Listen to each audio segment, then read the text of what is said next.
Hey guys, welcome to Manifesting Better. I'm back with another video and another topic that needs to be addressed. I also have an Instagram account. The link for that is in the description box below. Coaching is also available. The link for that too is in the description box below. Stop trying to change the reflection. I know that this topic might be a little bit weird. The heading of the video is a little bit weird. But as I will finish the video, you will understand what I mean here. So the topic is stop trying to change the reflection. When we get into the concept of manifestation, the first thing that we learn, or the first thing that we should learn, because a lot of time this is not something that we actually learn, it is something that we get into when we grow in this journey, is that what manifestation essentially means is that everything around me is a reflection of me.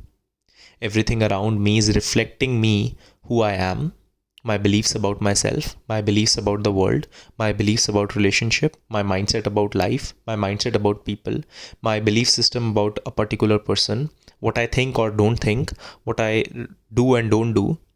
And everything around me is a reflection of who I truly am. And me as a human, I'm not just a thought. Me as a human is not just an assumption. Me as a human is a mixture of all these things. I'm a mixture of what I think about myself, my self-concept. I'm a mixture of what I think about relationships, and I can also think about relationships and think about a different person differently. And then, based on those assumptions and those actions, I perceive things in my life. Based on those perceptions, I act in my life. Based on those actions, I create my boundaries in the physical world. So I gave this example a few days ago on my Instagram stories. So I got a lot of requests to make a video about it. And I thought that in an elaborative way, a video will be able to explain this topic better. So oftentimes while manifesting, we try to change the reflection. For better understanding, let me give you an example. So let's say you're standing in front of a mirror and you're not wearing any clothes, you're naked. And the mirror shows you your naked body as it is, as your beautiful body as it is. And let's say you don't like that reflection for some reason. And so what you do is you try to scream at the mirror that, hey, the mirror is so bad. It is showing me this body that I don't like. This mirror is so bad. It is showing me this thing that I don't like. I hate this mirror. This mirror is the reason why I don't get what I want. This reflection that I'm seeing is not pretty, and it's because the reflection is false. Why does this keep happening to me? Why does this reflection show me? When the reflection is very innocent, the reflection is actually not showing you something different than what you are. The reflection is just showing you who you are. It's very unbiased. It's very honest. The reflection is very, very honest in that regards. You try to complain to it, you try changing it, you try to tell yourself that the mirror is incorrect or the mirror is unpleasant, but it doesn't change. Because the issue was never the mirror. The issue was never the reflection. The issue was your dishonesty with yourself. And the issue is that it's just who you are that the mirror is showing. The mirror is not biased. A change in the mirror would be a direct result of a change in your own actions, your own mindset, your own assumptions, your own perceptions, and your own boundaries. You cannot change the mirror, and you actually don't have to change the mirror. You just have to change yourself, and the mirror shows that back to you. Because if only because you don't like your body, either you will do something to change it, or because you don't like that you are naked, or you go and put some clothes. You won't have to put the clothes onto the mirror. You will just have to put clothes on yourself. Because the mirror cannot be manipulated. It cannot be changed through your actions and trying to change the mirror or trying to do something to change your reflection. It will automatically change. Just like that, the world is responding to you and you are responding to the world. The only response in your control is your response. The only thing to change is yourself. This is what Neville Goddard said, that the only person to change is yourself.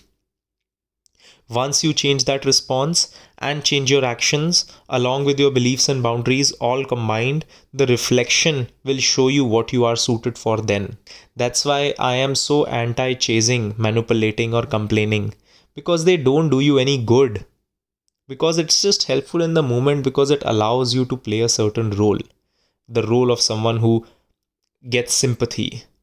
Because you keep seeing who you are, you don't see who you wish you were.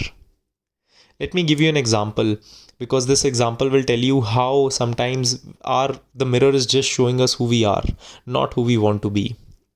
So there was this client who came into my coaching, and she was someone who was going through manifesting a specific person, and she kept getting very hot and cold treatment from him. And of course, hot and cold treatment is dependent on your own hot and cold self concept. But it wasn't that she wasn't working on her self concept. It was just that she still kept seeing hot and cold treatment. And then when we talked about it, we understood some things. So when she was younger, when she was very, very young, she still has, and she had an older sister. And her parents preferred her older sister more than her, which could have been for any reason.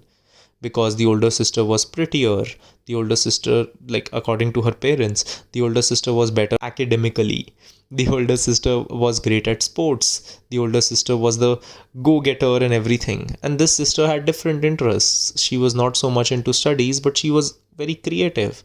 But because her parents were a little bit traditional, they didn't respect creativity. They only respected educational knowledge and marks. Because of that, what happened is that they often used to ignore this sister, and they often used to give priority to the older sister. She had a better relationship with her parents when the younger sister, my client, didn't.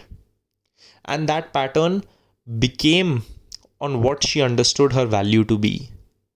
And because that was the case, she did not even have a good relationship with her sister. She was always jealous of her in some way, and her sister always got what she wanted, and this client never did.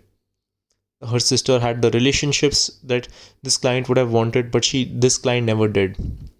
And as a result of that, she used to cry about it to her friends all the time. And one of her favorite activities was just to go to her friends and cry about why it doesn't work out for her. So, on deeper introspection, what we realized is that this girl had started believing, because of how her parents had treated her and her parents had chosen the older sister over her, that she didn't fully believe that she deserved the full attention.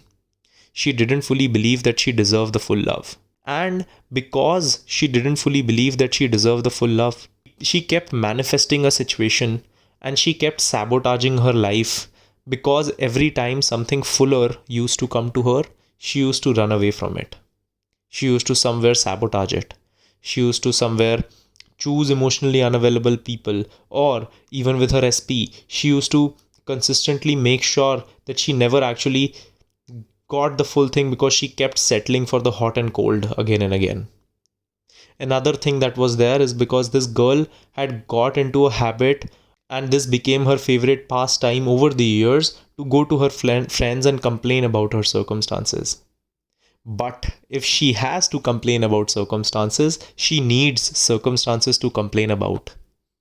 And because she needs circumstances to complain about, and because that was her favorite pastime, she didn't want to change that unconsciously. And she kept sabotaging her life so that she kept getting something to complain about.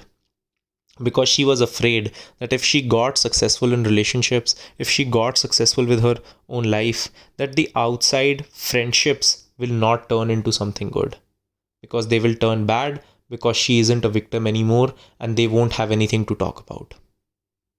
When we worked on her patterns, she first started forming better conversations with her friends. She started forming situations with her friends where they talked about better things, about celebrating great movements and moments in her life, which became her different pastime. Then another thing that happened is we worked on her self-concept, into her believing that she did deserve a lot of things. We had to do a lot of forgiveness work.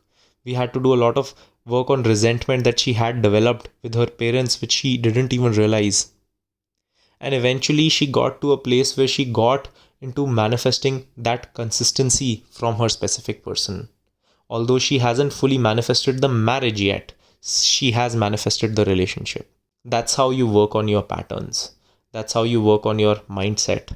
And that's why the mirror is just a reflection of you. She was trying and trying and trying to change this person, but this person was not changing, because this person was only reflecting who she was.